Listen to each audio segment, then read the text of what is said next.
பிரியமானவர்களே, ஒருவேளை நம்முடைய ஜீவிதத்துல தேவனை விட்டு பிரிக்கத்தக்கதான நிர்பந்தங்கள் ஏராளமாய் இருக்கலாம்.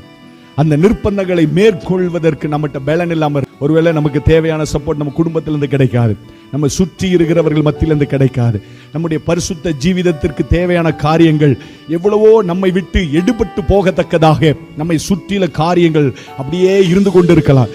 ஆனால் நம்முடைய இருதயத்தை பார்க்கிறவர், அவன் என்னிடத்தில் வாஞ்சியாயிருக்கிறபடியினாலே நான் அவனை விடுவிப்பேன், அவனை உயர்ந்த அடைக்கலத்தில் வைப்பேன் என்று வாக்கு பண்ணினவர் எப்படி இந்த யோபுவின் எல்லா நிர்பந்தங்களை மாற்றி, எல்லா சூழ்நிலைகளை மாற்றி 2 மடங்கு ஒரு ஆசீர்வாதத்தை கொடுத்தார், அதுபோல கர்த்தர் நமக்கு நன்மையை காண பண்ணுகிறவராய், கர்த்தர் நம்மை நன்மையை காண பண்ணுகிறவராய் இருக்கிறபடியினாலே எவ்வளவு நிர்பந்தம் வந்தாலும் என் நம்பிக்கை நீரே, என் கோட்டை நீரே, நான் உம்முடைய பாதத்தில் விழுந்து கிடப்பேன். நீர் ஒருவரே என்னை பரிசுத்தமாக்கி, நீர் ஒருவரே எனக்கு அடைக்கலமாய் இருந்து, நீர் ஒருவரே எனக்கு சொன்னவைகள் யாவையும் செய்து முடிக்க வல்லவராய் இருக்கிறீர் என்ற விசுவாசத்தோடு நாம் அவரை தொடர்ந்து பின்பற்றுவோம். கர்த்தருடைய கிருபை நம்மை தாங்க.